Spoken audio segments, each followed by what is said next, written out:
And welcome back to the Constitutionals Podcast. I'm your host, Chad White.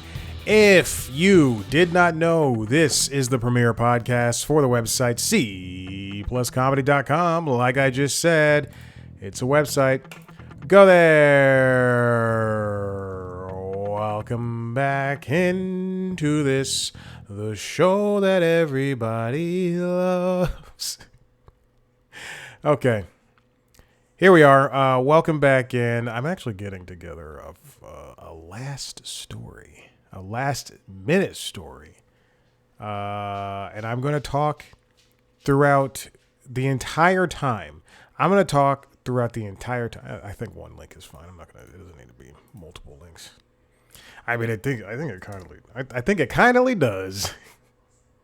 What's been going on? What's going on this week? I closed my work laptop 2 minutes early. Don't tell anybody. Don't tell nobody. I closed the laptop early. It's been a long day.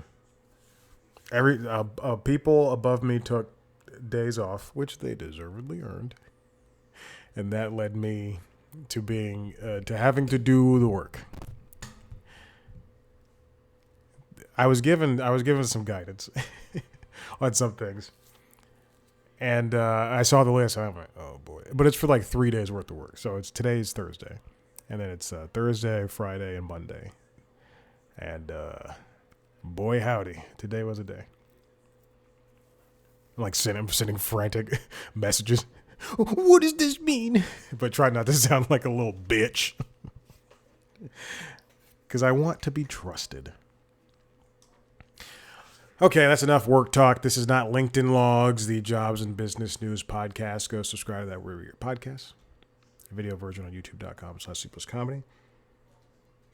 Ugh, Jesus Christ. You know what I'm sick of? I'm sick of companies. I'm sick of everything texting me. I don't want anyone texting me. I mean, I want people texting me. I don't want companies or whatever. What is this? Get ready to welcome the Five Stripes back to Mercedes-Benz Stadium. That's, I guess, Atlanta United. What is this? I'm not clicking through. I'm going to report this as spam, and I'm moving on with my life. I don't like this. It pisses me off. I'm also going to mute a group chat. I'm part of a World Cup fantasy, I guess, group chat, and because we did the fantasy for a very long time, I was winning, and then I switched off, and then I was in the top three, and then I was second, and then I was second because all my teams were knocked out, and then I was second for like 2 weeks or a week, and then now I am third. Second meant that I would at least keep my money. Now I still lose $20. Could have won $160. I'm pissed. I was number one for the because I was second and then I was number one again. Yeah. Ugh, it's ridiculous. I saw Moana live action remake. I want to say this. I love Moana. I think it is probably my second favorite, if not favorite, Disney. It's probably my top favorite Disney movies. But of the Disney princesses, that movie is definitely one or two. Oh, it's fully storming outside now. I love that movie. Let me paint you a picture. It's Tuesday. It's 3 p.m. It's the middle of the workday. I'm sitting on the couch, laptop in my lap, work laptop in my lap. And then I go, I think I'm going to see Moana tonight. At 3:01, I start Moana the cartoon. Press play. And then I finish it. I finish the work day. The movie starts at 6. And I make dinner.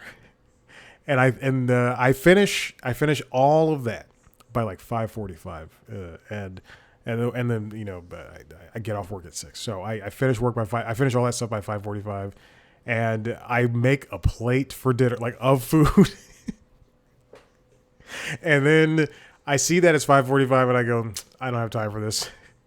So I grab a glass Rubbermaid thing container, and I put all the food in there, and I throw it in my backpack, and I get a bunch of snacks because I'm a growing boy. I get a bunch of snacks, and I participate in a lot of sales, so I have a bunch of Perrier's in a can. They don't make glass bottles anymore, so I grabbed a Perrier. I put up a water bottle. Always have extra water. I have always a water bottle when I bike, and then it's 5:40. It's like all that happens at 5:45, and I'm about to. And I already bought my ticket. I'm about to leave. I open the front door, and it's pour. Like when I say pouring, I mean it is just drenched outside. I could easily drive to my local AMC, but I know it would take me at least in this rain, and I have to cross over what I know is going to be a very, very, very busy street. I'm just gonna ride my bike as I planned. I switch out of my shorts and my short sleeve shirt, and I throw on a different shirt and a rain jacket and jeans. And then as soon as I open the door, the rain starts letting up, and I go, "Thank you." I don't mind that I change clothes. I don't care. I don't care that I'm hot and I'm sweaty. I don't care. Also, the dinner is like heating up my bag. I hop on the bike, and I don't even pump up the tires. The tires are still inflated, obviously, but you have to inflate bike tires basically every single time you ride the bike, or I like to do so. And I don't even put air in them. I throw my phone on the thing, and I'm like, all right, let's go. I gotta go. I leave by like 5:50. The thing is, no, I leave by like 6. Excuse me. The thing is, I don't want to see trailers. I've seen every trailer. I watch trailers here at home in the comfort of my house. I don't want to see trailers, so I'm prepared to leave at 5:55. Like if a movie starts at 6, I'm prepared to leave at 5:55 and take my sweet time. It's a 10-minute ride, but I'll turn it to 15. But I leave here at 6, and I go, oh boy, it's raining, and I'm leaving directly at 6. And I know there's going to be at least 20 minutes of trailers. I get there at like 6:11, 6:12. And then lock up my bike. I walk in, take a picture of the...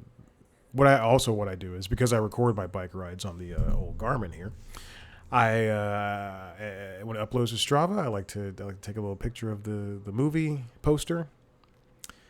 So I can post it with the coming home and a little tiny review of the movie. I get in there. First of all, I thought I was going to be doing this since like last Saturday. So I kept looking at the tickets, and usually when you like a Tuesday showing of a movie has people buying tickets. Moana 2026 did not. And then by 3, there were maybe like 7 or 8 other people bought tickets. I walk in there. I sit in the row I choose to sit in, away from people, on the edge. If you ever want to murder me, that's where I am.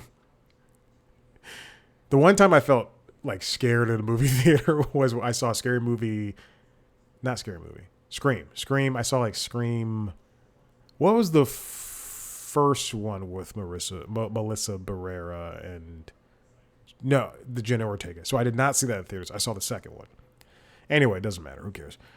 But I was the only one in the theater. It was the last day of the movie, and I chose not to sit up front like I usually do. I chose to sit in the middle, and at that point I was like, oh, someone might come in here and murder me. I don't know why. I was really feeling myself. I really enjoy those Scream movies. I saw the last one. It was spoiled for me because I went to Anna Camp. I went to her Instagram and she posted spoilers, and I was like, shit. And I went to go look at her. So I'm at the movie, sitting there enjoying myself, eating my dinner.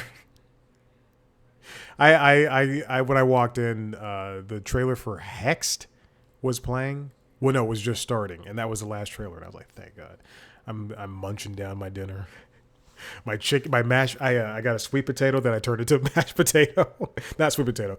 It was a baked potato that I turned into a mashed potato because I scooped out the innards and I put it inside the glass container at the bottom, and then chicken breast, and I cut that up, and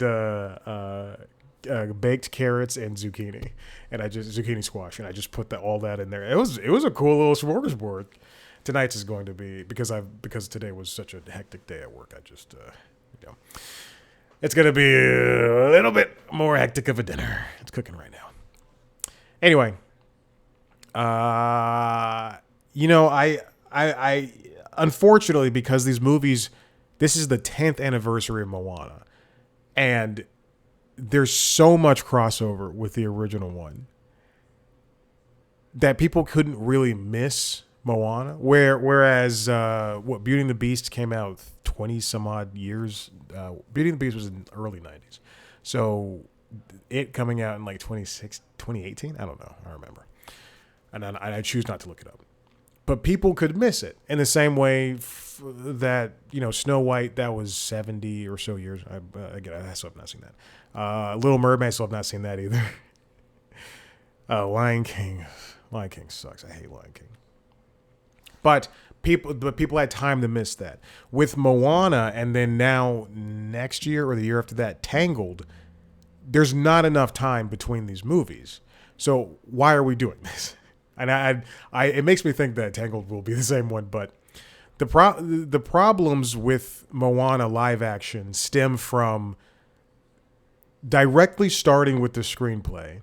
Jared Bush wrote the original Moana 2016 screenplay. He also wrote the screenplay for Moana 2026. And when I say wrote, we are using lowercase w. Because let me tell you, if there are differences between the scripts, they're minuscule. Obviously, Dwayne Johnson is in this. Obviously, Jermaine Clement is in this.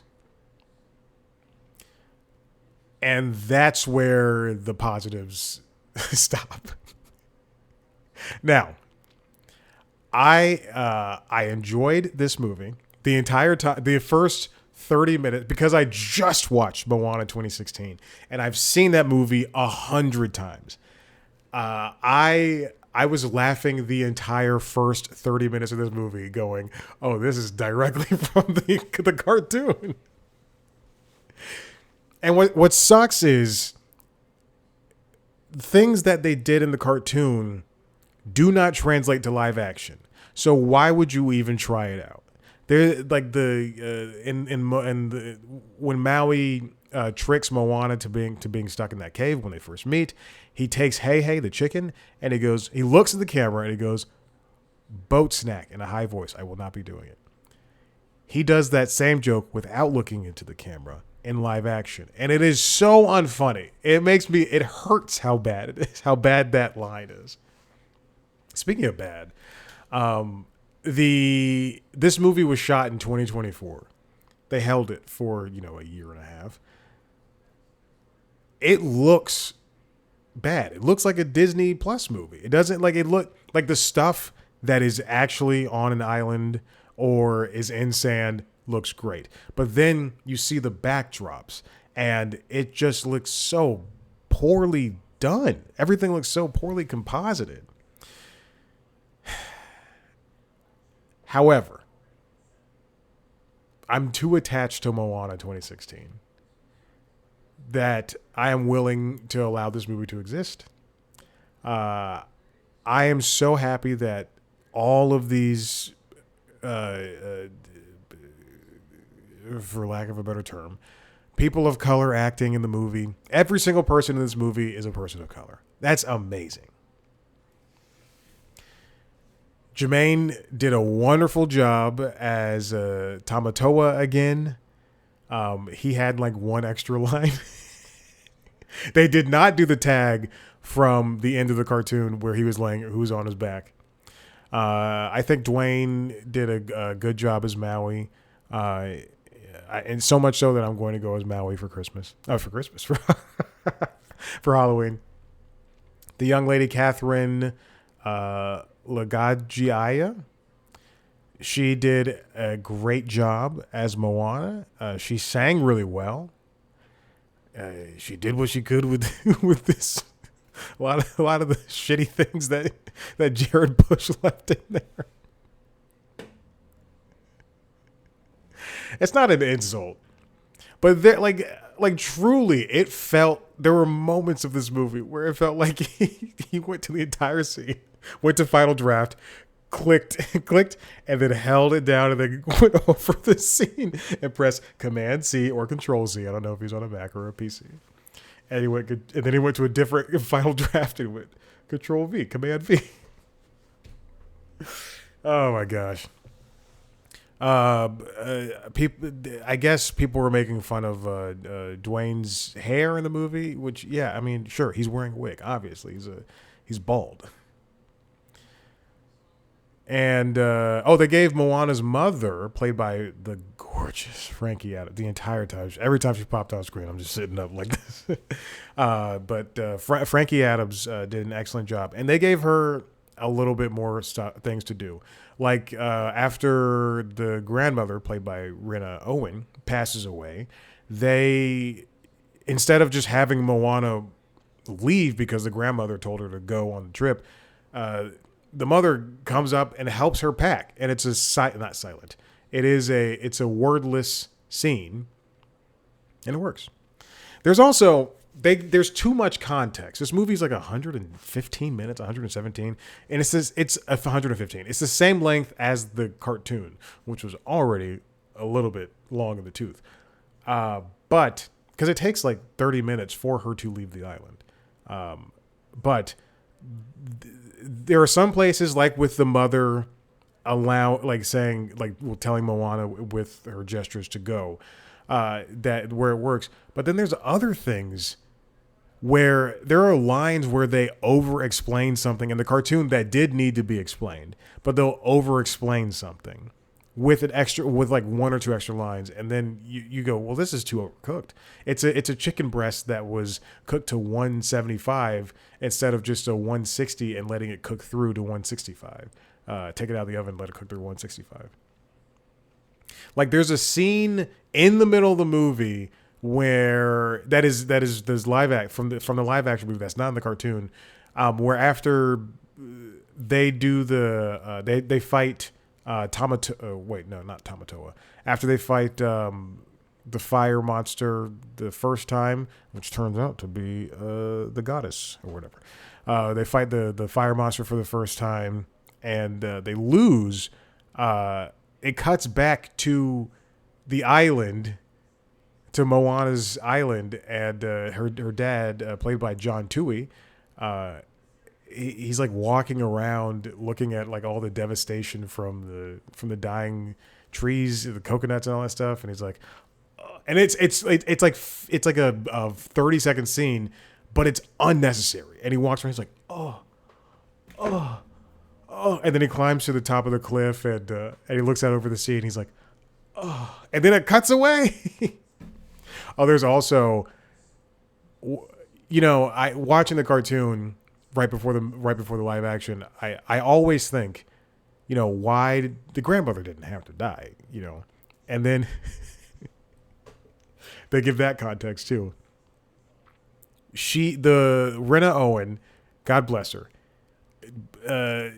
after Moana, like at night, right before Grandma Tala dies, when she and Moana are on the beach, and then she's like, "Let me go show you what's in this cave," and she walks up, she climbs a mountain to this cave, she's already like dying. Like it's Moana's fault. It's the Moana's fault because her grandmother took her to this damn cave. She's like, you go inside. Oh my gosh. This movie didn't need to be made.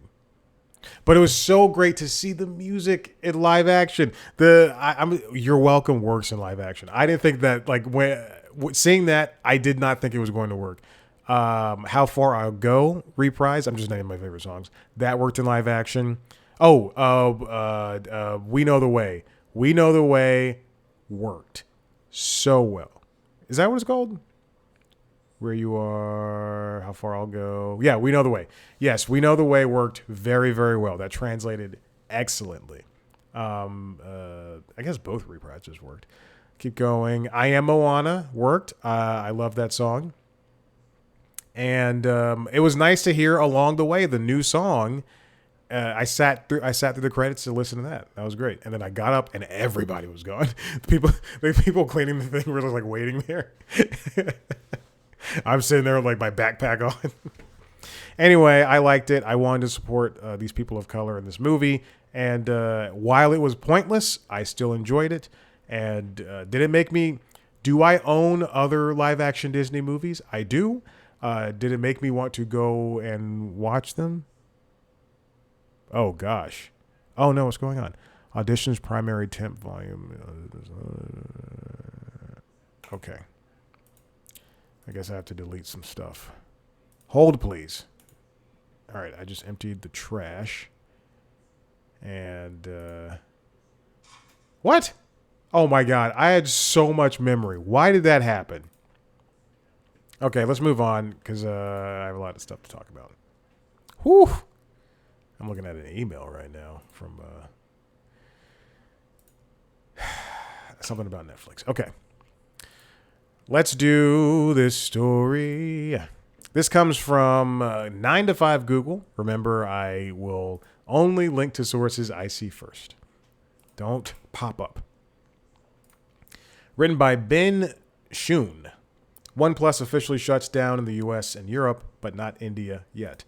OnePlus is what it used to be was a budget phone maker that was an option instead of Samsung phones like the one I have here, or the Pixel phones from Google, or Jesus, something happened outside. HTC, whatever. This is a Motorola. This is a budget phone. It used to be a budget phone that allowed people to just have a different OS and on top of Android or whatever. And they were nice phones, and eventually over the couple of years, they've been around for what, 7, 8, 9, 10 years. But over the past years when they've been around, they've become I wouldn't say low budget. They were mid-budget phones, too expensive phones. And now OnePlus has announced that they are shutting down operations in the US and Europe. They posted on their community forum this morning saying that as part of a proactive global strategy adjustment, OnePlus has decided to conclude new product rollouts in Europe and North America, which means they're not releasing anything new. They're still available in India as of this, but for the foreseeable future, they will no longer be making phones for Europe and North America. A notice has appeared informing customers of this change on the OnePlus store, while products such as OnePlus 15 remain available for purchase. Presumably, products will sell out soon and not be restocked under the operational changes. For OnePlus users, they announced that they will be supporting the phone starting with Android 17, and it's not going to end support. You'll get OS and security updates. Warranty repair services will also remain. So if you have a phone right now, you're good. But you're probably done. We'll probably see the end of a phone maker. This is this could be up to anything, including, the RAM shortage, the memory shortage, really, of everything, all technologies.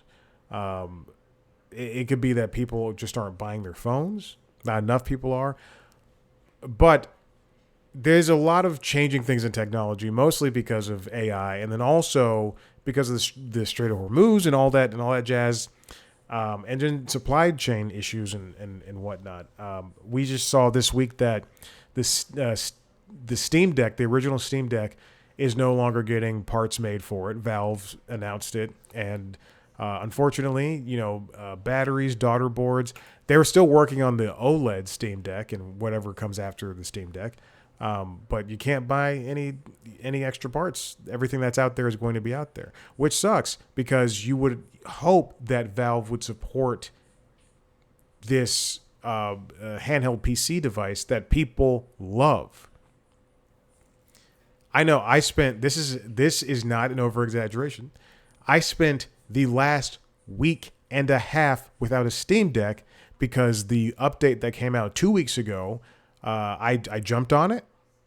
And I always jump on updates. My phone, my iPad, the Mac, whatever, I always jump on updates. And then, people are like, nah, I never update anything, but I want to see new features. The Steam Deck, this is the first time it bit me in my ass. I sent the update through. My Steam Deck turned off. It would not turn back on. It boot looped for a week and a half. I did everything I could, everything I knew. I went to the BIOS settings. I tried to roll back. I couldn't roll back the what's it called? The fucking operating system. That's it. I couldn't roll back. I was pissed. I reached out to Valve support, Steam support, and they got back to me and then did not respond. All I see online is, their support's so nice. They helped me raise my children. Oh, they cured my kidney cancer. And then I reach out. They give me all the information I've already done, with the exception of reflashing Steam OS on the Steam Deck. And then I responded, and then no response. But then one day, I kept once a day for 10 days. I kept going, or 12 days was 12 because it came back online on Monday. I kept plugging it in, redoing everything, but doing all this different shit, let it sit for an hour and go through the boot loop for an hour and see what's happening. Nope, it always get hung up on my opening Steam video. And then I did it Monday and it just turned on. I was like, God damn it. Oh my gosh. All right, let's move on to the next story. This comes from the Hollywood Reporter, written by Boris Kitt. Marvel Comics to leave New York and move staffers to LA as part of major overhaul. This is bad news. This is just not good. Marvel's been in New York forever. 90 years. 90 years. Everybody's going to have to move to Burbank, California, which is the current headquarters of Marvel Studios and corporate parent, the Walt Disney Company. I believe they just got a new boss, right? The Marvel Comics. Yes, they did. Steven Wacker is replacing C.B. Cebulski. It is it's really unfortunate to see Marvel Comics leave stake in New York. One, that does not help New York's profile for just making things, and the next is Marvel Comics have already been homogenized in such a way that they truly only connect with the movies and the TV shows now, which sucks because there's a lot of stuff before this and during the early years of the Marvel Cinematic Universe, where we would get great stories like House of M and X-Men versus the Avengers and Civil War and whatever you saw in the Civil War, Captain America Civil War movie is not the Civil War that is that I read in the comics that I have over my bookshelf right now. I love that comic because it was such a great story. I like Civil War. I plan on reading House of M this summer. I promise. And I also like Identity Crisis from DC. That is a very, very adult Justice League story that I don't think a child should read. It is so adult. Some Law and Order SVU type stuff. So leave that in your head. This is again, it is giant. It's a huge move. Stan Lee, Jack Kirby, Steve Ditko. That's where this Marvel Comics began. That's where all of the superheroes live. Can you imagine if all the superheroes lived in Los Angeles, in Burbank, California? Spider-Man can't swing down there. I think there's a comic where Spider-Man was in the suburbs and he tried to swing away. I swear to God, this is like a real thing. He tried to swing away and it just... And he also has to, Spider-Man has to take a bus when he goes out of the city. Could Spider-Man be here in Atlanta? No, I don't think so. Could Batman be here? Could Batman be... I'm thinking of heroes who have to drive cars. Could Batman be in Atlanta, Chicago, New York City, or Los Angeles? Very traffic-laden cities.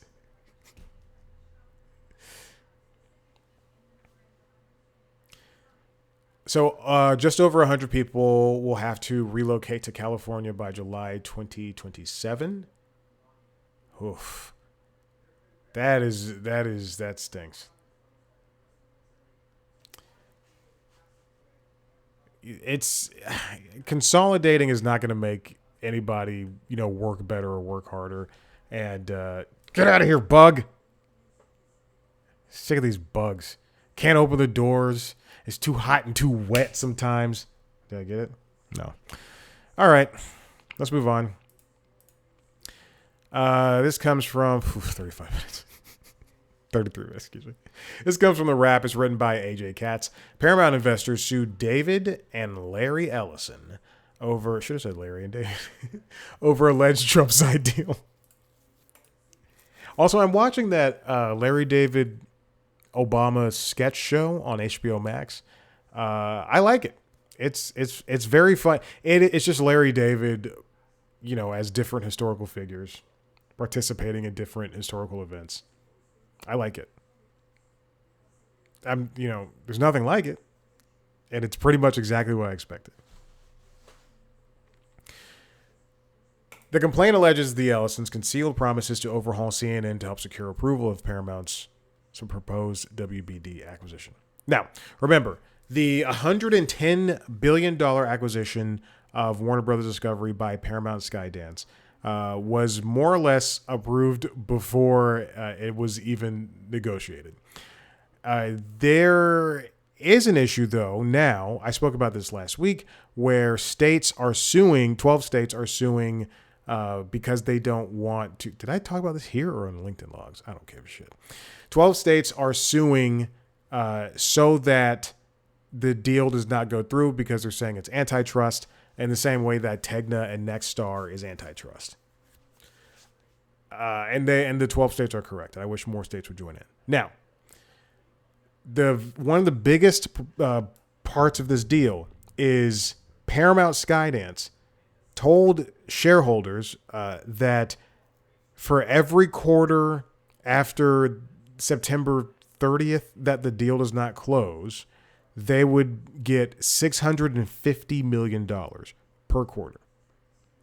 So really, shareholders only did this for money. Now that this deal has been kind of paused, people are looking at the very specifics of it. And by people, I mean shareholders. The lawsuit was filed on Tuesday on behalf of Paramount shareholders who are in the other camp. which alleged that, again, Warner Brothers shareholders signed off on the deal for Paramount Skydance to buy Warner Brothers Discovery. Alleged that the Paramount shareholders alleged that the Allisons entered into an undisclosed agreement to overhaul CNN to better align with Trump's administration views on news media in exchange for political support for the transaction. The suit characterized the alleged arrangement as a corrupt side deal that was never disclosed to investors. According to the lawsuit, the alleged agreement exposed the company to legal and financial risk while breaching fiduciary duties owed to shareholders. I do not doubt that this is true. It's the same thing that's kind of happening with CBS News, where they are bending the truth in order to align with the Trump administration. And this is something that pretty much everybody at CNN and everyone else who was against this deal believed was going to happen. And I don't necessarily know if the court will listen to this and take that into account when who's allowing the acquisition to happen. But it is just not. This is funny. Tonight, they're speaking of news and in the broadcast, at least in the broadcast term, and the president. ABC and NBC declined to broadcast Trump's address, shift live coverage to streaming news platforms. I wonder if Fox Broadcasting won't follow suit. Surely not. CBS News will definitely not. Well, it depends on who owns the Fox Broadcasting. Anyway, it's just it feels like, in the midst of people, shareholders, companies, whatever, wanting to get as much money as possible and lay people off and not let people have, lives anymore, while they have all the money in the world. It really feels like there still are pockets of people willing to fight for exactly what is right, because we can't lose another institution of news, and especially one of the biggest bodies of news in the world, because of some president wants to, not be made fun of or whatever. I hope it goes through. I hope this goes through, and that's it. All right, this next one comes from The Wrap.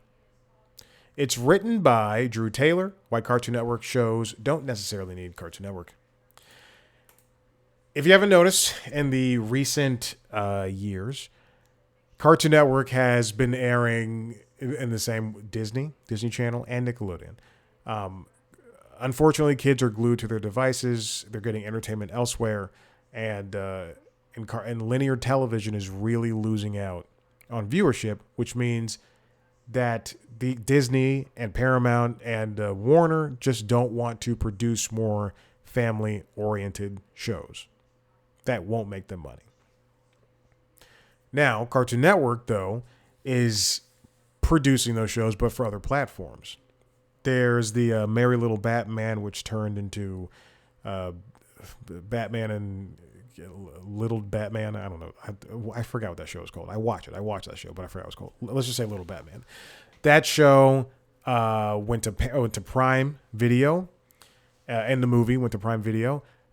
Speaking of Prime Video, they also got Batman Capes Crusader, and there's a new Adventure Time spinoff, Side Quest, that went to Disney Plus and Hulu, alongside the Amazing World of Gumball sequel, The Wonderful World of Gumball. I think that's what it's called. And you know what? Oh, and then we have a return to the regular show with the Lost Tapes, but that's airing on Cartoon Network linear. And it turns out all those shows are doing well. Cartoon Network has learned that they don't necessarily need to put their titles on their platforms. The writer of this piece, Drew Taylor, sat down with Sam Register, who is a big head over at Cartoon Network. He started at Cartoon Network in 1994. Now it's a long piece, and quite frankly, there's not a lot of if you don't know the story, then you're not going to learn a lot. But there's some great stuff that Sam is quoted on saying later on in the last half of this piece, especially considering that he talks about how well the Batman the Cape Crusader and the wonderfully weird world of Gumball have done on other platforms, and it's great that those numbers, those shows can get numbers. According to a person familiar with this viewership data, within the first 28 days of the premiere of the wonderfully weird world of Gumball, the show ranked as number one kids animated series on Hulu as the number one kids and remained within the top 1% of titles across major SVODs. Nearly 3 million total viewers watched 11 million hours within its first 28 days. The regular show, The Lost Tapes, did solid numbers with more than 600,000 total viewers and 1.2 million hours viewed in its first 2 weeks alone.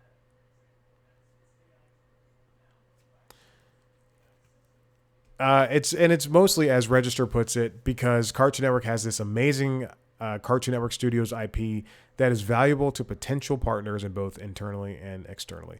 And he's right. It's Cartoon Network people are going to watch these shows because they like Adventure Time or Batman. There's a new Steven Universe spinoff called Lars of the Stars, and that's going to Prime. And hopefully it will do well there. And in the meantime, people can, maybe Steven Universe will get a second life, or a third life rather, on Hulu, and then maybe they'll even put it on Prime. Why do you think they kept going back to Ben 10? Cartoon Network does have some new shows coming for linear, which is good, and then they will also obviously do stuff for the other ones. All right, here's the last one. This comes from Variety, written by Todd Spangler. Netflix Q2 earnings results in line with expectations. Stock drops on lower Q3 revenue outlook. Netflix does a little data dump, as we'll just refer to it. Hold on. I'm looking for the God blessed piece. Netflix does I'm just going to link to this one. Netflix does a data dump. This comes from Jennifer Moss. Netflix has stopped releasing viewership data every 6 months. Will shift to annual reports. So the stocks dropped because the data dump for this January to June 2026, and by data dump, it's just viewership numbers and essentially quarterly results for what their shows are, what their shows and movies have done. This is I'm sorry, I'm looking at something that anyway. this is something that has affected their stock in the past, and by doing this, by initially reporting the numbers, they were kind of working in line with what the Nielsen rating system was already doing.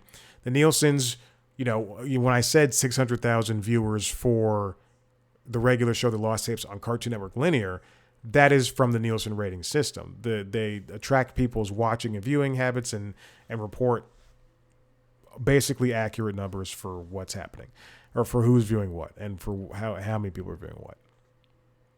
Because of streaming, we never get those numbers, and a company like Netflix or Hulu or Prime, they can all say, so many people are watching it. It's so popular. And then when a show is abnormally popular, prior to them releasing their ratings and their data dumps, they would be like, Stranger Things season 2 got 128 million unique views in the first 82 hours of it premiering. Those views are counted differently for every streaming service. For Netflix in particular, I believe it's the first 15 minutes of a movie counts. In the same way that if you watch like the first 5 minutes of an episode, I'm saying those numbers, they're very low, but it's basically in line with what they believed. Now, as what is viewed, I think for a movie it's 30 minutes, and for a TV show it's 15, whatever. Anyway, then at some point, the companies started releasing their numbers. In terms of Netflix, they started a website which allowed for anybody to just look and see, oh, I can't think of anything. What's a show that's on Netflix? What's the show that's on Netflix? Stranger Things. Stranger Things season 3 got 730 million unique viewers within a week. So you would see those numbers yourself, except they'd make it a little bit more digestible. But a few times it did these data dumps, it was not great for Netflix's stock. Now they're not within the past. Bloomberg. This is from Bloomberg. I'm sorry, I can't even look at the fucking story. Within like the past, I think week or so. Yeah, within like the past 2 weeks, Bloomberg put out a feature piece regarding why Netflix cancels shows after 2 or 3 seasons and the major drop off to the viewers because of seasons 2 and 3 or whatever. And it just turns out it's just because there's a lot of factors, but it boils down to the distance between seasons. Sometimes shows take a couple of years, and Netflix is always canceling, so people just cancel their Netflix and don't want to return because there's no reason. Why would they watch the show if it's not going to come back? So Netflix is deciding to stop these data dumps, and they're going to shift to annual reports. Ted Sarandos said, in aggregate, we are not seeing any material change in our second season viewing compared to the season ones. Our second season are performing well within our bands of expectation. We very often see drop off from season 1 to season 2. It's very common in the industry. Blah blah blah blah blah blah blah blah blah. Now that, going back to the stock, and also with with subscribers and everything, Netflix for Q3 said expects revenue growth of 11.7% to $12.86 billion, undershooting analyst estimates, which had pegged the numbers at around $13 billion. So the streamer projected an operating margin of 33.2% for the September 2026 quarter versus 28.2% in the quarter a year ago. And after hours trading, just a couple that started about an hour and 46 minutes ago, Netflix dropped 9%. What can Netflix do to combat this drop? Well, they've already they had a big boost from the ad-supported Netflix tier, and also bringing in sports. They have not included the video podcast numbers inside of their regular numbers just yet for viewership. I'm going to guess that those numbers are not high at all, and I think we will see a reduction in video podcasts on streaming services as soon as these contracts are up. I feel as though that we will see that happen in the next 3 years, is that we will see a retention when it comes to video podcasts. Everybody has one now, or has syndicated ones on Hulu. I see it on Prime Video. It's all there, man. I hate it. So what can Netflix do? I would not be remiss. Excuse me. I would be remiss if Netflix did not, I believe I spoke about this last week, introduce some sort of live streaming element. I'm not just talking about sports or news, but I'm talking about channels in the same way that Disney Plus has ABC News, The Simpsons, a kids channel, a Marvel channel, a superhero channel. Excuse me. They should have a Star Wars. They have so many brands. Why don't they have more channels? I guess I don't want to dilute everything. I watch the Simpsons channel every single day, though. I'm not kidding. And then in the same way that Pluto is free, Tubi has some free streaming channels and all that stuff. I would be interested in seeing Netflix introduce some sort of freemium thing, and if not freemium, I could definitely see them do live channels in the same way that Paramount Plus does live channels, but they're all going to be themed. I would think that acquisitions are maybe putting a little damper on them, and I said this years ago. They should stop acquiring things. They should just Netflix should just be its own thing. Like make your own movies and your own shows in the same way that Fox Broadcasting now does. Everything on Fox Broadcasting is owned by Fox corporate. And I understand why Netflix does not do that. But I would just let the other streamers fight over, Friends and Seinfeld and all that stuff, instead of you spending $70 million for 2 seasons or whatnot. Anyway, which is a drop in the bucket for them. But I could definitely see that. But they kind of did this themselves. They're the market leader, and they price themselves as such. And people are seeing that it's not as important to have Netflix because the shows and the movies just aren't that good. It's bland. They're all bland. So why don't I just spend my hard-earned money elsewhere?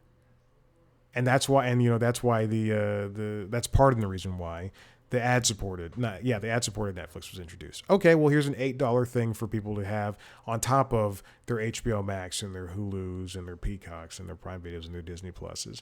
But I think just people are turning elsewhere, and a lot of people are juggling the streaming platforms. And then there's people like me who own a bunch of movies and TV shows, physically and digitally. And we can just, I can just go, I'm going to watch Shrek 2 tonight. And I'm going to put on Shrek 2. And not have to worry about commercials or watching it in a certain quality because I have an ad-supported streaming platform. Because I own Shrek 2. Guess who just bought Shreks 1 through 4? Did I already own the DVDs? You better believe. But I said, hey, in preparation for Shrek 5, I got to buy these movies. Oh my God. This is why I'm single. It is, Netflix pricing themselves at $30, making them trying to make themselves seem like they are HBO has really shot, it's a shot in the foot. It's of their own doing, of their own hubris, them saying that, hey, we are the leading things, and having people drop them and stock go down because it just does not seem like it's worth it anymore. I do like Netflix, but man, I have to find myself a reason to go there and watch things. And when you have shows that you put your entire weight behind, like this new one with Will Ferrell called The Hawk, the golfing thing, and then you have he's at events, he's as the character in different places, in a way that I don't remember seeing from Will Ferrell. But then, you have reviews come out, the embargo breaks at noon, and all of these reviews come out and say that the show is not good. That doesn't help you. They said Swapped, with the Michael B. Jordan, Juno Temple movie, was their second most watched animated movie of all time. But in the end, that doesn't mean much because it didn't get the boost that K-pop Demon Hunters had. And they only hit well with K-pop Demon Hunters because a different company, Sony, was behind it. For Netflix to thrive, because there's no question that it's going to survive. If any other, the next streaming service that will die will be Peacock. I cannot see Peacock lasting. If Peacock is around in 2 years, and I really want to say next year, no offense to Peacock. It's got some great shows. The Burbs, Ted, R.I.P. to Ted. And I just bought Brooklyn Nine-Nine digitally, so that's one less thing for me to rewatch on Peacock. I will say this. The moment Superstore is at a price that I can buy it. For Brooklyn Nine-Nine, I think that was $25. The moment Superstore hits $25 or $20, Peacock's gone. Peacock is out of my life. I record SNL on YouTube TV. I'm golden. I watch SVU and Law and Order and all that stuff. No, I'm fine. All right, I'm done. Listen. Judge denies preliminary injunction in Paramount Warner Brothers consumer lawsuit. Wow. Listen, if you like what you heard here, head to the website, c+comedy.com, where you can see everything I've done. I just put out an interview with Francisco Ramos, I think. And here's a trade secret. I was supposed to have an interview with somebody else, and they did not show up on Wednesday. Anyway, so check that out. You can watch a video version of that interview as well as the other interviews under the interviews. And Late Night Show, and LinkedIn Logs, or Jobs and Business News podcast. We're on youtube.com/peoplescomedy. Subscribe to those shows wherever your podcast. Follow us on social media, Blue Sky, TikTok, Instagram, and YouTube at @CPlusComedy. Me on those platforms at Chad Black White. Thank you so much for listening. We'll see you next time. Bye.